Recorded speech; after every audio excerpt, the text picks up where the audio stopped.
Good afternoon, ladies and gentlemen. It's a great pleasure and honor to be invited to the launching ceremony of the report titled Pakistan's Perspectives on Climate Actions and Role of Women. I'm honored to join you all today and share my thoughts on this critical issue that affects us all. Today, I'm speaking to you from Italy as a founding member of the Club of Madrid. The Club of Madrid is the world's largest forum of democratic former presidents and prime ministers that counts on the hands-on governance experience of more than 115 members from over 70 countries. We work together with current leaders and other stakeholders, sharing our political experience to help address current pressing challenges, and in this case, the importance of taking an inclusive approach to development. I'd like to express my sincere thanks to Pakistan's Federal Minister of Climate Change, our partner Orat Foundation for their dedication and commitment to these issues, to South Asia Partnership Pakistan, and of course to the Canadian High Commission of Pakistan for organizing this event and bringing together such a diverse and distinguished group of participants. Your commitment to promoting climate action and women's empowerment is truly inspiring, and I applaud your efforts to advance this critical agenda. At Club de Madrid, we have been working with the National Assembly of Pakistan and other institutions to join efforts on generating political will and support for the creation of strong partnerships among international and national actors. This is for the inclusion and participation of diverse social groups in the implementation of the SDGs in the country and the region. This cooperation with Pakistani partners is part of a Club de Madrid initiative to promote shared societies. We define a shared society as one in which all individuals have a common sense of belonging and responsibility.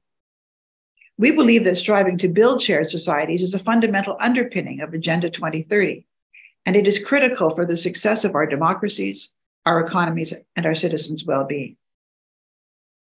The impact of climate change is felt disproportionately by women, especially those living in poverty, in marginalized communities, and minorities.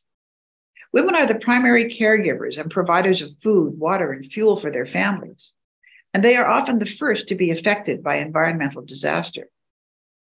We must recognize that climate change exacerbates gender inequality and social exclusion, that women and other vulnerable groups often bear the brunt of the impact, making it more difficult for them to access education, healthcare, and other essential services, as well as to participate fully in political and economic life. To address this issue, we need to adopt an inclusive and gender-responsive approach to climate action and to social development that takes into account the specific needs and experiences of women. This means ensuring climate and socioeconomic justice, investing in education and renewable energy, providing access to clean water and sanitation, promoting sustainable practices, and ensuring that women have a seat at the table in decision-making processes. Inclusive societies that leave no one behind are better equipped to address climate change because they draw on a wider range of perspectives, knowledge, and expertise. They are more resilient to environmental shocks and stresses because they prioritize social protection and community-based solutions. They are also more likely to promote gender equality and women's empowerment because they challenge social norms and stereotypes that limit women's participation and leadership.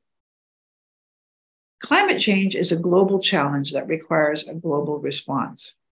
We cannot do this alone. We need to work together across borders and sectors to build a sustainable future for all. This requires political will, leadership, and innovation.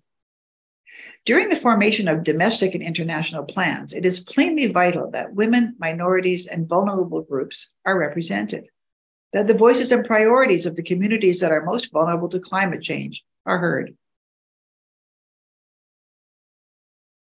Only by participating in these critical processes can women and marginalized communities hope to have their concerns reflected and their livelihoods protected. For this purpose, Club de Madrid will dedicate its annual Policy Dialogue 2023 to highlighting the urgent need to prioritize social development framed by a new eco-social contract for an inclusive, democratic, and just world. And having said that, I must add that it is highly encouraging that the National Assembly of Pakistan and our partners have taken this approach and have offered in this session opportunities to discuss these issues and provide guidelines for the future. It is also heartening to see that the key areas of social development, and including climate change, are led by women. In the end, I would like to congratulate Ms. Sherry Raymond and the Ministry for initiating the process to develop the National Action Plan on Climate Resilience. And I am sure that the plan will be inclusive, considering the issues and voices of the marginalized groups, including women and religious and ethnic minorities. I urge all of us to work together to build inclusive societies that can help us address the challenges of climate change and promote women's empowerment.